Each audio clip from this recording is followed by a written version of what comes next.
It all started with a simple TV set, but you ain't seen nothing yet, folks. These days, all sorts of components inhabit the futuristic world of video.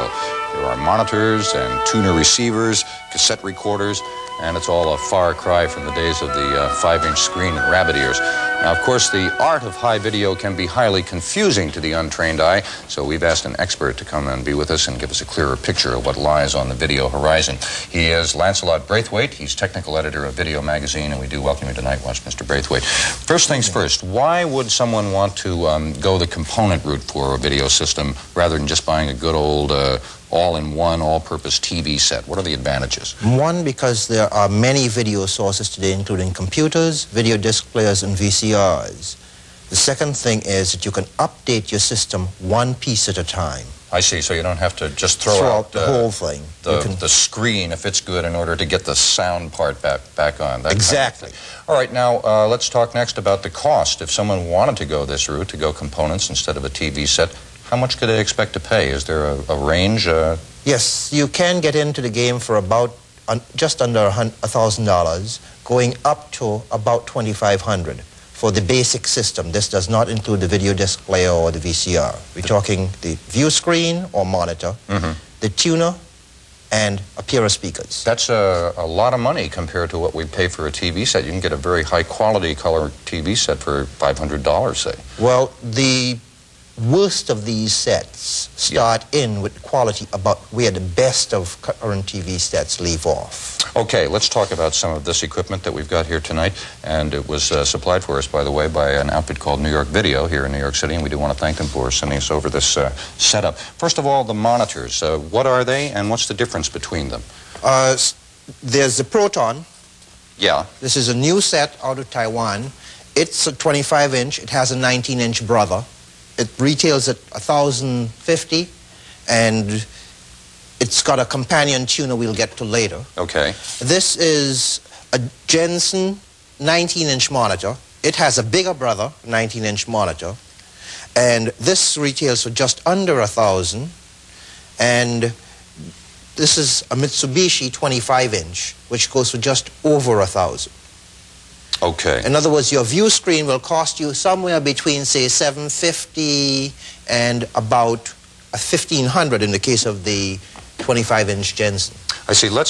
Now, you said that this one has a companion tuner receiver that goes along with it. Well, this one has a built-in, those components are built into this set? No. They all have separate tuners. I see. The difference is that some of these monitors have the audio amplifier.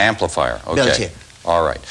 Why would someone want to buy a separate monitor? Is it a better picture than you'd get on a TV set? In almost every case, yes. How so? Every one of these is ready for computers and can exceed the sharpness that you would get from a normal TV set. Okay. Does that mean it's got more scan lines that make up the total picture? Not scan lines this way. I see. But you can place objects closer together and still be able to differentiate between them. Okay. Now, why is one of these sets so much more expensive than the other one? Part of it is design, part of it is reputation. You always pay something for that.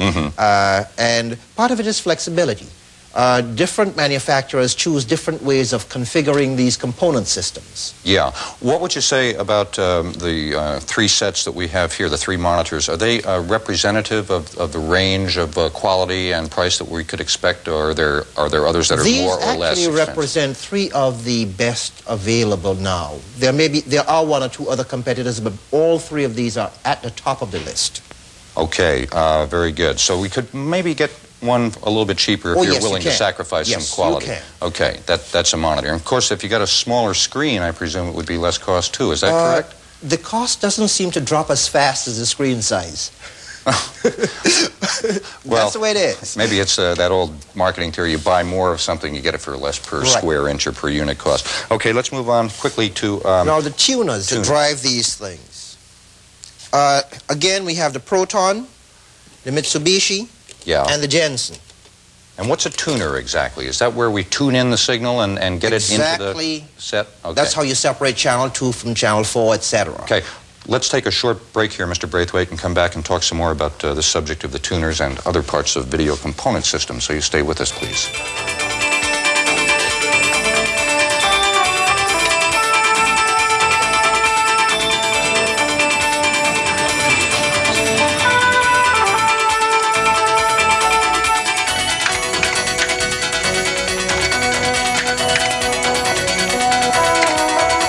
is the technical editor of Video Magazine, and we're talking today about component video rather than just one self-contained TV set. You get a monitor and a tuner, etc. We had gotten down as far as the tuners, Mr. Braithwaite. Let's go into that again. And this is the device that gets the signal out of the air, tunes on the channel you want, and makes it available for the monitor, right? Right. Okay. It also contains one other major component. As I said, we have many video sources today, like video disc players and VCRs or video cassette recorders. This also performs the switching function, letting you select between what's off air versus what's on the video disc player versus what's on the VCR without having to go and play with patch. You have to go in the back with the mirror and the flashlight and wish you had 4 arms to replug all those wires.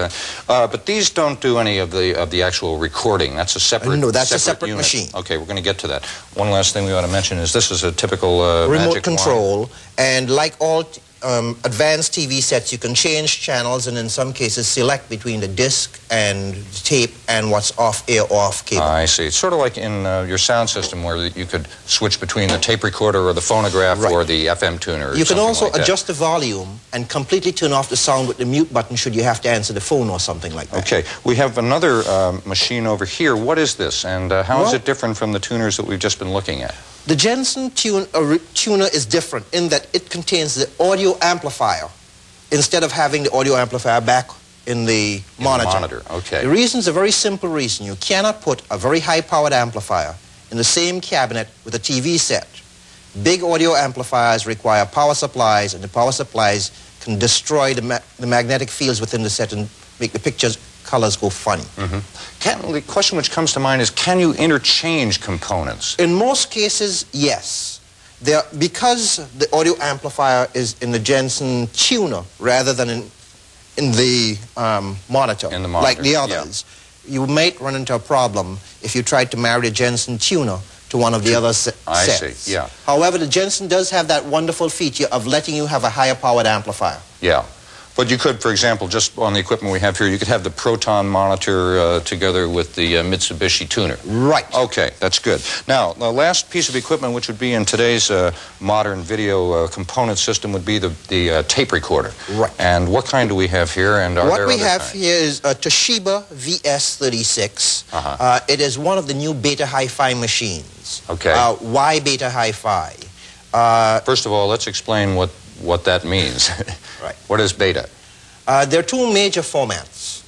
There's beta and VHS. Those are the 2 competing formats in America, and VHS actually has a larger market share. But beta does give a very high quality picture. What about the difference in picture quality between the 2 systems? Close, but beta seems to have a slight edge in terms of picture quality, at least in my book. Okay, very good. Now, you said this was a hi-fi machine. Is that a sales promotion phrase, or does it have some real meaning? Not really. As a matter of fact, the performance level of this machine is even better than your normal LP record.